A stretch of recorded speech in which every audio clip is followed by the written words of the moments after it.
துஆ, பிரார்த்தனை. அதாவது பிரச்சனை இல்லாமல் யாரும் இருக்க முடியாது. அல்லாஹ்வுடைய தூதருக்கு நிறைய பிரச்சனை வந்திருக்கிறது, சஹாபாக்களுக்கு நிறைய பிரச்சனை வந்திருக்கிறது. பிரச்சனை லைஃப்ல வரும். எனக்கு பிரச்சனை இல்லைன்னு சொன்னா போய் சொல்றான். பிரச்சனை வரும். பிரச்சனை வந்தால் அந்த பிரச்சனையை மனதில் போட்டு யாருக்கும் தெரியாமல் அழுத்தக்கூடாது. பிரச்சனை யாருடனாவது பகிர்ந்து கொள்ள வேண்டும். இப்போ கம்பெனியில் ஒரு இது நடந்துட்டு, அல்லது மனைவியில் ஒரு பிரச்சனை, யார்கிட்டையாவது பேசணும். ஆனால் உண்மை என்னவென்றால் இன்றைக்கு யாரிடமும் பேச முடியவில்லை. நமக்கு மனைவியை கூட்டிட்டு வந்துட்டோம், இங்கே வச்சுட்டு இருக்கிறோம், பிரச்சனை. வீட்டில் அங்கே பெற்றோர்கிட்ட இதை ஷேர் பண்ணுறதுக்கு சங்கடமாக இருக்கிறது. அல்லது மனைவி ஊரில் இருக்கிறாங்க, நீங்கள் இங்கே இருக்கிறீங்க, அங்கே ஒரு பிரச்சனை, மனைவிக்கு யார்கிட்டையும் ஷேர் பண்ண முடியல. யார்கிட்டையாவது போய் ஷேர் பண்ணினால் என்ன நடக்குதுன்னு அன்றைக்கு. இப்போ நான் போய் என்னுடைய மனசில் உள்ள ஒரு பிரச்சனையை ஷேக்கிட்ட இப்படி யார்கிட்டையும் சொல்லிடாதீங்கன்னு ஒரு ஆறுதலுக்கு அவங்கள்ட்ட சொல்கிறேன். என்னொன்னே அவர் அப்படியே வாங்கிட்டு அவர்கிட்ட சொல்லுவார், இது முபாரக் மத் என்ற பிரச்சனை அமானிதம், யார்கிட்டையும் சொல்லிடாதீங்க, உங்கள்கிட்ட மட்டும் சொல்கிறேன். அவர் இன்னும் ஒரு ஆள்கிட்ட போய் சொல்லுவார், அமானிதமாக சொல்கிறேன், யார்கிட்டையும் சொல்லிடாதீங்க. எனக்கு எல்லாரும் ஃபோன் போட்டு கேட்பாங்க, முதல்ல இப்படி ஒரு பிரச்சனை, நான் யார்கிட்டையுமே சொல்லலையே. இவருக்கு ஃபோன் போட்டு நீங்கள் யார்கிட்ட, நான் இவர்கிட்ட மட்டும்தானே சொன்னேன், எனக்கு 10 பேர் ஃபோன் போட்டாங்களே பண்ணி, என்ன யார்கிட்டையும் எதுவும் துறக்க முடியலை சகோதரர்களே. அப்ப என்ன நடக்குது என்றால், சிலர் அவர்களுடைய பிரச்சனையை அப்படியே மனதில் போட்டு போட்டு போட்டு அழுத்துகிறார்கள். மனதில் போட்டு அழுத்தினோட என்ன நடக்குது என்றால், சிரித்தவருடைய சிரிப்பு கம்மியாகிறது. நல்லா சிரிச்சிட்டு இருந்தார், திடீரென சிரிப்பு குறையுது. அதுக்கு பிறகு வேலையில் ஈடுபாடு குறையுது. அதுக்கு பிறகு இரவில் விழிச்சிட்டு இருக்கிறார். அதுக்கு பிறகு பார்த்தா அவருக்கு நிறைய வேற வேற பிரச்சனைகள், தலைவலி வருது, அல்லது வேற பைல்ஸ் பிரச்சனை வருது, டென்ஷனால வர நோயெல்லாம் வருகிறது. என்னென்றால் மனதில் உள்ளதை யாரிடம் நான் சொல்வது. நிறைய பேர் இப்படியே இருந்து திடீரென கொஞ்சம் அப்நார்மலா மாறிடுவாங்க. மாறினோன்னு கூப்பிட்டு சொல்லுவாங்க, ஷேக் என் மகனுக்கு ஜின் பிடிச்சிட்டு. நல்லா இருந்தவன் பேசுறான் இல்லை, சாப்பிட்றான் இல்லை. நம்ம போய் ஜின் விரட்டுறதுக்கு உட்கார்ந்து பார்த்தா அங்கே ஜின்னும் இல்லை, ஒன்றும் இல்லை. பிரச்சனை மனம் நிறைய இருக்கிறது. இதான் இன்றைக்கு கவுன்சிலிங் அல்லது சைக்கோ தெரபி என்றெல்லாம் செய்யக்கூடிய இந்த மருத்துவ முறைகள் நம்ம எடுத்துக்கிட்டால், அவங்க உண்மையில் அவங்க என்ன பண்றாங்க என்றால், அந்த நோயாளியுடைய மனதில் உள்ள பிரச்சனைகளை எல்லாம் வெளியே எடுப்பார்கள். பேசி பேசி பேசி வெளியே எடுப்பார்கள். அவர் வெளியே சொல்லும் போது அழுது விட்டார் என்றால் அல்ஹம்துலில்லாஹ்,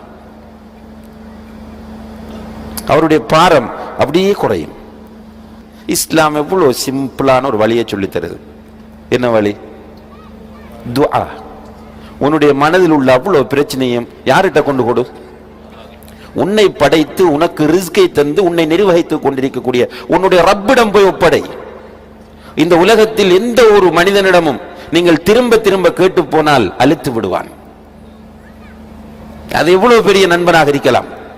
திரும்ப திரும்ப டெய்லி போய் கேட்குறீங்க, ஒரு 10 ரூபா கொடு, 20 ரூபா கொடு, 50 ரூபா கொடு, என்ன உனக்கு வேற யாரும் கிடைக்கலான்னு தான் கேட்போம். அல்லது அவரை பார்த்தோன்னே அன்றைக்கு வாரான், இன்றைக்கும் வருகிறான் என்று அவன் வீட்டில் வைஃப்கிட்ட சொல்லுவோம், இல்லைன்னு சொல்லுங்க, அழுத்து விடுவான் மனிதன். ஆனால் கேட்காவிட்டால் கோபப்படுகிற ஒரே ஒருவன் யார்? அல்லாஹ் ரப்புல் ஆலமீன். மல்லம் யஸ்அலில்லாஹ யக்தப் அலைஹி. அல்லாஹ்விடம் யார் கேட்கவில்லையோ அவன் மீது அல்லாஹ் கோபப்படுகிறான். அல்லாஹ்விடம் கேட்க சொல்கிறான். கேட்கிறதிலேயும் சில இடங்கள் நம்ம மனதால கேட்கக்கூடிய மாதிரியான இடங்கள், சுஜூத், தஹஜ்ஜுடைய நேரம், பிரயாணம், நோன்போடு இருக்கிற நேரம், இதெல்லாம் மனம் விட்டு பேசக்கூடிய சந்தர்ப்பங்கள். இந்த நேரங்களை நீங்கள் யூட்டிலைஸ் பண்ணுங்கள் என்று நபிகள் நாயகம் ஸல்லல்லாஹு அலைஹி வஸல்லம் அவர்கள் சொல்கிறார்கள். அன்புள்ள சகோதர சகோதரிகளை, துஆ கேட்கும் போது இன்றைக்கு நம்ம பார்க்கிறோம், இந்த கையை வச்சுக்குவார், துஆ கேட்டிருப்பார், ஃபோன் வரும், எடுத்து பார்ப்பார், கட் பண்ணுவார், சில நேரம் நான் புறம் எடுக்கிறேன்னுவார். வீட்டில் உம்மாமாரை பார்த்தீங்க, அந்த தாய்மார் துஆ கேட்டுக்கிருப்பாங்க, அங்க யாராவது லைட்டர் எங்கன்னு கேட்டா அங்க கிச்சன்ல இருக்கு. துவா கேட்டுக்கொண்டு மகள் யாரோ கூப்பிடுறாங்க பாரு. அதாவது துவாவை எப்படி கேட்கிறாங்கன்னா சும்மா இருந்துட்டு வாய் கேட்குது துவா. இந்த துவா செல்லாது. துஆ அங்கீகரிக்கப்பட வேண்டும் என்றால் ரசூல் ஸல்லல்லாஹு அலைஹி வஸல்லம் அவர்கள் சொல்லுகிறார்கள், இன்னல்லாஹ லா யக்பலு துஆ மின் கல்பின் காஃபிலின் லாஹின். கேர்லெஸ்ஸாக மனதை அங்குமிங்கும் அலைய விட்டு கொண்டு கேட்கிற துஆவை அல்லாஹ் ஏற்றுக்கொள்ள மாட்டான். அப்ப என்ன சொல்றாங்க ரசூலுல்லாஹி அலைஹி வஸல்லம்? உன்னுடைய மனதை ஒரு நிலைப்படுத்தி அல்லாஹ்விடம் கேள். இதுதான் கவுன்சிலிங். படித்தவங்களுக்கு தெரியும், கவுன்சிலிங் படித்தவங்களுக்கு தெரியும். கவுன்சிலிங் என்றால் மனதை ஒருநிலைப்படுத்துதல். மனதை ஒருநிலைப்படுத்தினால் உனக்கு மகிழ்ச்சி வரும் என்று இன்றைக்கு விஞ்ஞானிகள் சொல்கிறார்கள். ரசூலுல்லாஹி அலைஹி வஸல்லம் என்ன சொல்றாங்க? நீ உன்னுடைய மனதை ஒருநிலைப்படுத்தி பிரார்த்தனை செய். இரண்டாவது சொல்றாங்க, பிரார்த்திக்கும் போது கிடைக்குமோ கிடைக்காதோ என்று நினைத்து கேட்காதே. யா அல்லாஹ் நீ விரும்பினால் கொடு என்று கேட்காதே. உறுதியாக கேள். அல்லாஹ் உன்னுடைய ரப், நீ அல்லாஹ்வுடைய அடிமை. இந்த உலகத்தில் வேறு யாருக்கும் நீ அடிமை கிடையாது. அல்லாஹ் தஆலா அவனுடைய கை நிறைந்து போயிருக்கிறது. செலவு செய்வது அல்லாஹ்வுடைய கையில் இருந்து எதையுமே குறைக்காது. வானங்கள் பூமியில் உள்ள அனைத்தும் அல்லாஹ்வுக்கு தான் சொந்தம். பெட்ரோல் அல்லாஹ்வுக்கு தான் சொந்தம், தங்கம் அல்லாஹ்வுக்கு தான் சொந்தம், காசு பணம் அல்லாஹ்வுக்கு தான் சொந்தம். எனவே அப்படியான அல்லாஹ்விடத்தில் நீ கேட்கும் போது உறுதியாக கேள். யா அல்லாஹ் எனக்கு கொடு. நோயை குணப்படுத்துகிறவன் அல்லாஹ் தான். எனவே உன்னுடைய பிள்ளைக்கு சுகம் இல்லையா, அல்லாஹ்விடத்தில் போய் மன்றாடு. யா அல்லாஹ் என்னுடைய பிள்ளை நோயினால் கஷ்டப்படுகிறது, என்னால் பார்க்க முடியவில்லை. யா அல்லாஹ் எல்லா மருத்துவர்களிடமும் கொண்டு சென்று விட்டேன், நீதான் நோயை குணப்படுத்துகிறவன், என்னுடைய குழந்தைக்கு நோயை குணப்படுத்து யா அல்லாஹ் என்று அல்லாஹ்விடத்தில் உறுதியாக கேள் என்று அல்லாஹ்வுடைய தூதர் ஸல்லல்லாஹு அலைஹி வஸல்லம் அவர்கள் சொல்கிறார்கள். அதே போன்று அல்லாஹ்வுடைய தூதர் ஸல்லல்லாஹு அலைஹி வஸல்லம் அவர்கள் சொல்கிறார்கள், உதுல்லாஹ வ அன்தும் மூகினூன பில் இஜாபா. பதில் கிடைக்கும் என்ற உறுதியான நம்பிக்கையோடு அல்லாஹ்விடம் கேள். அல்லாஹ் தரமாட்டான் என்ற நிராசையோடு அல்லாஹ்விடத்தில் போய் நிற்காதே. கேட்கும் போது அல்லாஹ் எனக்கு தருவான் என்ற நம்பிக்கையோடு கேள் என்று நபி ஸல்லல்லாஹு அலைஹி வஸல்லம் சொல்கிறார்கள். இப்போ இந்த ஃபீலிங்கோட, இந்த நம்பிக்கையுடன் ஒரு மனிதன் அல்லாஹ்விடத்தில் கேட்டால் அல்லாஹ் தருவானா தரமாட்டானா? தருவான், நிச்சயமாக தருவான். ஒரு அடியான் தன்னுடைய கரங்களை ப்ராப்பராக அல்லாஹ்விடத்தில் உயர்த்தினால் அந்த கைகளை வெறுங்கையாக அனுப்புறதுக்கு ரப்புல் ஆலமீன் வெட்கப்படுகிறான் என்று நபிகள் நாயகம் ஸல்லல்லாஹு அலைஹி வஸல்லம் அவர்கள் சொல்கிறார்கள். சஹருடைய நேரத்திலே இரவின் 3வது பகுதியிலே அல்லாஹு தஆலா கீழ்வானத்திற்கு இறங்கி வந்து ஹல் மின் சாயிலின் ஃபஉதி, என்னிடம் கேட்பவன் யாராவது இருக்கிறானா, கொடுக்க வந்திருக்கிறேன் என்று ரப்புல் ஆலமீன் சொல்கிறான். மாலிகுல் முல்க், அரசர்களுக்கெல்லாம் அரசன் சொல்கிறான். அந்த அல்லாஹ்விடத்தில் மனதை ஒருமுறைப்படுத்தி ஒரு மனிதன் தன்னுடைய அவ்வளவு பிரச்சனையை எடுத்து வைக்கலாம். மனைவிக்கு பிரச்சனையா, கணவனால தாயிடம் சொல்ல முடியவில்லை, நான் லவ் பண்ணி திருமணம் முடித்து விட்டேன். பெற்றோரிடம் சொல்ல முடியவில்லை, உடன்பிறப்பு, அல்லாஹ் கிட்ட சொல்லுங்க, அல்லாஹ் உங்களுக்கு தீர்வை தருவான். கம்பெனியில பிரச்சனை, அல்லாஹ் கிட்ட சொல்லுங்க, அல்லாஹ் நிச்சயமாக உங்களை கைவிட மாட்டான். நமக்கு நம்முடைய பிரச்சனைகள் அத்தனையும் தூக்கி அல்லாஹ்விடம் வைக்கும் போது, சரியாக வைக்கும் போது நிச்சயமாக அழுகை வரும். அழுது அல்லாஹ்விடத்தில் சொல்லுங்க. அழுக வந்தால் அன்புள்ள சகோதர சகோதரிகளே, மனசில் உள்ள நிறைய பாரங்கள் அப்படியே இறங்கிவிடும். அதுவும் நம்ம யார்கிட்ட அப்பீல் பண்ணியிருக்கிறோம்? ரப்புல் ஆலமீனிடம். எல்லாவற்றுக்கும் சக்தி உள்ளவன். அலா குல்லி ஷைஇன் கதீர். குர்ஆனில் 33 இடங்களுக்கு மேலே அல்லாஹ் சொல்கிறான் அலா குல்லி ஷைஇன் கதீர் என்பதை. எல்லாவற்றுக்கும் சக்தி உள்ளவன் அல்லாஹ். அந்த அல்லாஹ்விடத்தில் என்னுடைய அப்பீலை கொடுத்திருக்கிறேன்.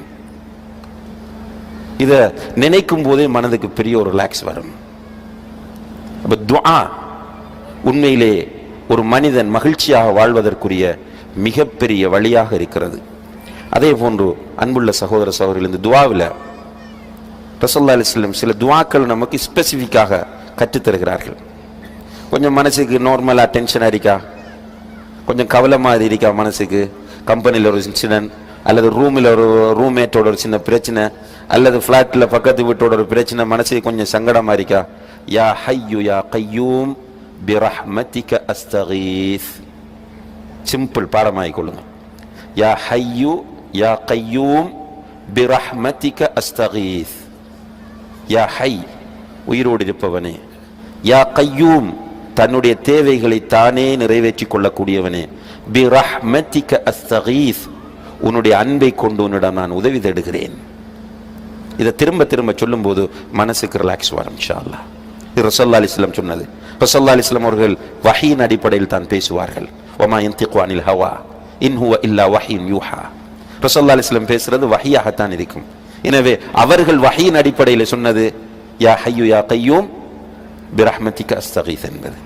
அதே போன்று மிக கூடுதலான கவலையா வந்துட்டா, மனசு கொஞ்சம் கடும் பாரமாக இருக்கிறதா, ரசூலுல்லாஹி அலைஹி வஸல்லம் சொல்றாங்க, இந்த துவாவை நீங்க ஓதுங்க, உங்களோட பாரம் அப்படியே இறங்கும். என்ன துவா? அல்லாஹும்ம இன்னி அப்துக் வப்னு அப்திக் வப்னு அமதிக் நாசியதி பியதிக் மாதின் ஃபிய ஹுக்முக் அத்லுன் ஃபிய கதாஉக் أسألك بكل اسم هو لك سميت به نفسك أو أنزلته في كتابك أو علمته أحدا من خلقك أو استأثرت به في علم الغيب عندك أن تجعل القرآن العظيم ربيع قلبي ونور صدري وجلاء همي وذهاب حزني. அழகான ஒரு துஆ, அருமையான ஒரு துஆ. ஹிஸ்னுல் முஸ்லிம் என்ற பிரார்த்தனை பேழை அல்லது முஸ்லிமின் அரண் என்ற புத்தகம் இருந்தால் அந்த புத்தகத்தில் இந்த துஆ இருக்கிறது. கட்டாயமாக ஜெராக்ஸ் எடுத்து வைத்துக் கொள்ளுங்கள். தேவை, இந்த பிரச்சனை வரும், கவலை வரும், அந்த நேரத்தில் இதை ஓதுங்க, இன்ஷா அல்லாஹ் கவலை நீங்கிவிடும். அதே போன்று இஸ்லாம் நிம்மதியாக சந்தோஷமாக வாழ்வதற்கு நமக்கு சொல்லக்கூடிய அமல் சாலிஹாத்தில் ஒன்றுதான் திக்ர். அல்லாஹ் அதிகமாக திக்ர் செய்வது. அலா பி திக்ரில்லாஹி தத்மஇன்னுல் குலூப். அல்லாஹ் குர்ஆனில் ப்ராமிஸ் பண்றான், அறிந்து கொள்ளுங்கள், அல்லாஹ்வை திக்ர் செய்வதனால் உள்ளங்கள் அமைதி அடையும் என்று சொல்கிறான். திக்ருகளில் மிக உயர்ந்த திக்ர் குர்ஆன். கவலை வந்துட்டா, மனசுக்கு பிரச்சனை வந்தா குர்ஆன் எடுத்து ஓதுங்க இன்ஷா அல்லாஹ். அதுலேயும் நல்ல ஒரு அமைதியான ஒரு இடத்துல போய் உட்காருங்க, மஸ்ஜிதுக்கோ அல்லது வீட்டில் ஒரு ப்ரேயர் ரூம் இருந்தால் அதிலே உட்கார்ந்துட்டு குர்ஆன் எடுத்து ஓதுங்க. குர்ஆன் எடுத்து ஓதும் போது மனதில் உள்ள சுமைகள் பாரங்கள் இறங்கும், சந்தோஷம் வரும் இன்ஷா அல்லாஹ். அதிலும் சில நேரங்களில் திக்ர் செய்யும் போது தனிமையில் இருந்து கொண்டு அல்லாஹ்வை நினைக்க வேண்டும். அந்த நேரத்தில் கண்களால் கண்ணீர் வடியும். அப்ப மனதை ஒருநிலைப்படுத்துவது. ரசூலுல்லாஹி அலைஹி வஸல்லம் அவர்கள் சொல்கிறார்கள், சபஅத்துன் யுதில்லுஹுமுல்லாஹு ஃபீ ظில்லி யௌம லா ظில்ல இல்லா ظில்லு. இந்த மஹ்ஷர்ல நிழலே இல்லாத அந்த நாளில் அல்லாஹ் தஆலா எத்தனை கூட்டத்தாருக்கு? 7 கூட்டத்தாருக்கு நிழல் வழங்குவான். அதில் ஒரு கூட்டம் யார் என்றால், ரஜுலுன் ذكرல்லாஹ خاليا ففاضت عيناه. தனிமையில் இருக்கும்போது அல்லாஹ்வை நினைப்பான், அல்லாஹ்வை திக்ர் செய்வான், கண்களால் கண்ணீர் வடியும். அப்ப தனிமையில் இருக்கும்போது உட்கார்ந்து அல்லாஹ் எனக்கு எவ்வளவு தந்திருக்கிறான், அல்ஹம்துலில்லாஹ். சோமாலியாவை பார்க்கிறோம், பர்மாவை பார்க்கிறோம், நம்முடைய இந்தியாவிலேயே சில பகுதிகளை பார்க்கிறோம், சாப்பிட்றதுக்கு வழி இல்லாம மக்கள் இருக்கிறாங்க. இப்படி எல்லாம் அல்லாஹு தஆலா மக்களை வைத்திருக்கும் போது நமக்கு என்ன குறையை வைத்திருக்கிறான் அல்லாஹ்? நல்ல ஜோப், காசு, சாப்பிட்றதுக்கு நான் வழி இல்லை என்று இருக்கவில்லை. அல்லாஹு தஆலா என்னை எவ்வளவு கண்ணியப்படுத்தி இருக்கிறான் என்ற ஒரு மனிதன் அல்லாஹ்வை நினைக்கும் போது நிச்சயமாக அவனுடைய கண்களில் இருந்து கண்ணீர் வரும். இந்த அல்லாஹ்வுக்கு நான் மாறு செய்கிறேனே, எவ்வளவு என்னை கண்ணியப்படுத்தி அல்லாஹ்வுக்கு நான் மாறு செய்கிறேனே என்று நினைக்கும் போது கண்களால் கண்ணீர் வரும். இந்த நிலை ஒரு மனிதனிடத்தில் நிச்சயமாக அமைதியை, சந்தோஷத்தை ஏற்படுத்தும். யூனுஸ் அலைஹிஸ்ஸலாம் அவர்கள் மீனுடைய வயிற்றில் இருக்கும் போது என்ன சொன்னார்கள்? லா இலாஹ இல்லா அன்த சுப்ஹானக இன்னி குன்து மினல் ஸாலிமீன். எனவே திக்ர் என்பது நிச்சயமாக ஒரு மனிதனுடைய வாழ்க்கையில் சந்தோஷத்தை, மகிழ்ச்சியை தரக்கூடிய ஒரு சாலிஹான அமலாக இருக்கிறது. இப்படி இஸ்லாம் மகிழ்ச்சியாக சந்தோஷமாக இருப்பதற்கு நமக்கு பிரதானமான 2 வழிகளை சொல்லித் தருகிறது. இதில் உள்ள மிக முக்கியமான மெசேஜ் 16வது அத்தியாயம் சூரத்து நஹ்லினுடைய 97வது வசனம் சொல்லக்கூடியது என்னவென்றால், ஒருவர் ஈமான் கொண்டு தன்னுடைய அகீதாவை சீராக வைத்துக்கொண்டு சாலிஹான நல்ல அமல்களை செய்வாராக இருந்தால் அவரை மகிழ்ச்சியாக, சந்தோஷமாக, நிச்சயமாக நாம் வாழச் செய்வோம் என்று அல்லாஹ் ப்ராமிஸ் பண்ணுகிறான். எனவே யாராவது யதார்த்தமான நிரந்தரமான நிம்மதியை, மகிழ்ச்சியை வாழ்க்கையில் எதிர்பார்ப்பராக இருந்தால் அவர் பணத்திடத்தில் போக வேண்டாம், பதவிகளிடத்தில் போக வேண்டாம், அவர் வெறுமனே போதை வஸ்துக்கள் அல்லது ஜாஹிலியத்திடம் போக வேண்டாம். அவர் செய்ய வேண்டியது 2 தன்னுடைய அகீதாவை சீர் செய்யட்டும், சாலிஹான அமல்களை அதிக